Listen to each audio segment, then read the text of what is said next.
안녕하세요. 감정 코칭 전문가 김원밀입니다. 우리 아이가 유난히 요즘 어린이집을 안 가려고 해요.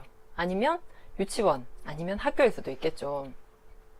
그랬을 때 보통 상담하시는 분들은 이렇게 얘기를 합니다. 보통 어린이집이나 유치원 그리고 학교에 안 가려고 했을 때 부모가 가장 걱정하는 게 뭐죠? 부모가 가장 걱정하는 건 습관이 될까봐. 그래서 아예 어린이집을 안 간다고, 유치원도 안 간다고 할까봐, 그리고 학교에 계속 적응을 못 할까봐. 이건 부모의 불안이죠. 그래서 이거부터 일단 다뤄야 하는데요. 일단 나한테 그런 마음이 있구나를 먼저 알고 계셔야 돼요. 자, 두 번째. 아이가 또 그런 등원이나 등교 거부를 한다 이랬을 때 엄마는 어떻게 해야 될지 몰라요. 그래서 주변 사람한테도 물어보고 인터넷에서도 물어보고 근데 그게 하나도 거의 도움이 되는 경우가 없어요. 왜냐면 케이스 바이 케이스예요, 진짜. 엄마 입장에서는 뭐 맞벌이든 맞벌이가 아니든 무조건 아이가 어떻게든 가길 원해요. 엄마 뭐 체력이 힘들어서건 엄마가 회사를 가야 돼서건 여건이 안 돼서 여러 가지가 있겠죠. 그러면 어떻게 하면 아이를 보낼 수 있을까에만 신경을 쓰지 이 포커스가 아이가 왜 안 가려고 하는지에 대한 생각은 안 하고 계시는 거예요. 그래서 아이가 등원이나 뭐 등교를 거부했을 때 아이 마음을 우선 공감을 해주시고요. 지금은 가고 싶지 않구나. 그러면 엄마도 좀 속상하네. 뭐 이렇게 얘기를 해주시는 거예요. 그러면서 엄마 마음이 먼저 차분해지는 게 중요하겠죠. 그러면서 아이에게 이제 물어보시는 거예요. 그게 친구 간에 문제가 있는지, 또 아니면 뭐 엄마랑 헤어지는 게 힘든 건지, 아니면 뭐 자기 나름대로 뭔가 집에서 뭔가 더 놀고 싶다던가 여러 가지 이유가 있을 거잖아요. 그러면 그런 이유를 알아내기 위해서는 아이에게 묻고 답하기 이렇게 해서는 잘 알아낼 수가 없어요. 왜냐면 아이가 이제 화가 나거나 슬플 때 우리도 그렇잖아요. 딱 얘기하고 싶지 않아요. 그래서 아이가 충분히 마음의 여유를 갖고 얘기를 할 수 있는 상태일 때 아니면 그런 상태를 만들어 주신 다음에 조용하게 너랑 할 얘기가 있는데 라고 시작을 하시는 게 좋죠. 이거는 아무래도 이제 4살, 5살, 뭐 6살 요 정도 좀 지났을 때 아이가 말을 하고 이럴 때 좀 파악을 해보시는 게 좋고요. 너무 어리다 이러면 그거는 이제 그 어린이집 선생님한테 좀 물어보시는 게 좋아요. 아이가 어떻게 행동을 하는지. 그래서 뭐 아이가 이럴 때 이렇게 해요 라고 이렇게 단정적으로 묻지 마시고요.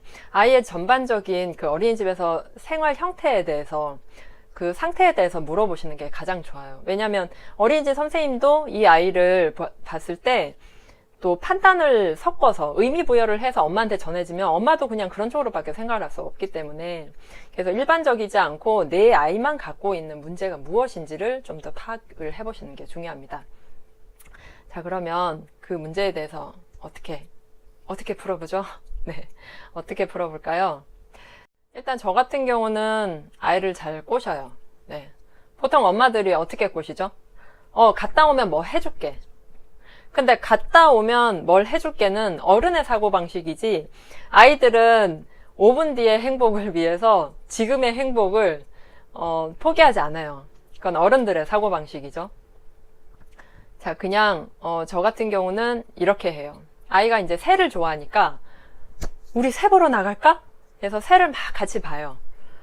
그리고 또 어린이집 앞에 가면 이제 아이가 또 안 가려고 할 때가 있었어요. 그러면 어린이집을 지나서 저 멀리까지 이렇게 또 막 돌아요. 그렇게 한 일주일을 보냈나요? 그러고 나니까 아이가 좀 적응을 했었고요.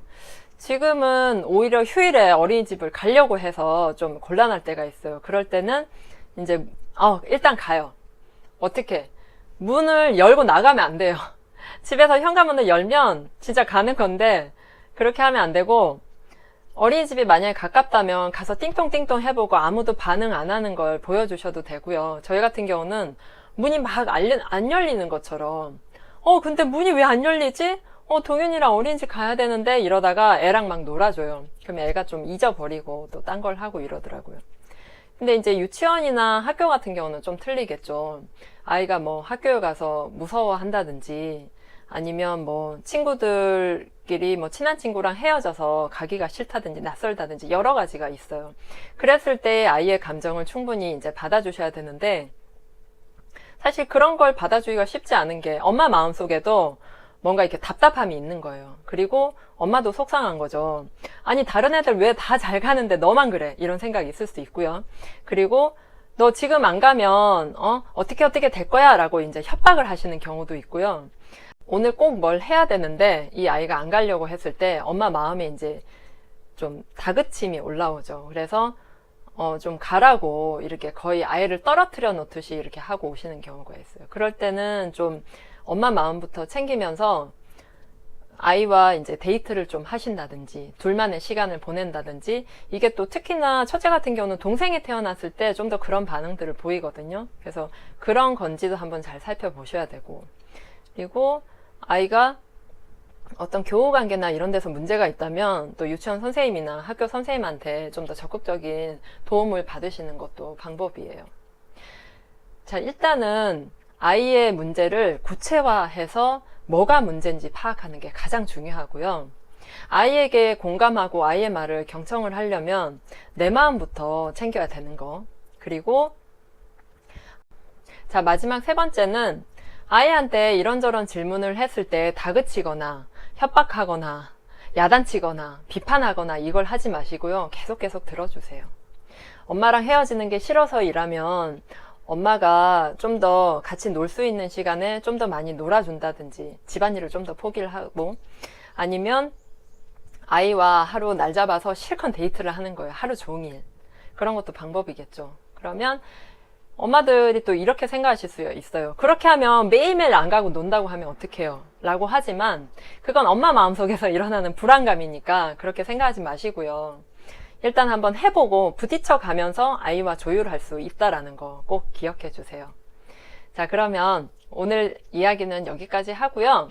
여러분 육아에 대해서 또 궁금하신 점 있으시면 언제든지 댓글 달아주세요. 제가 유튜브로 답변해 드릴게요. 감사합니다. 구독하기 눌러주세요. 사랑합니다.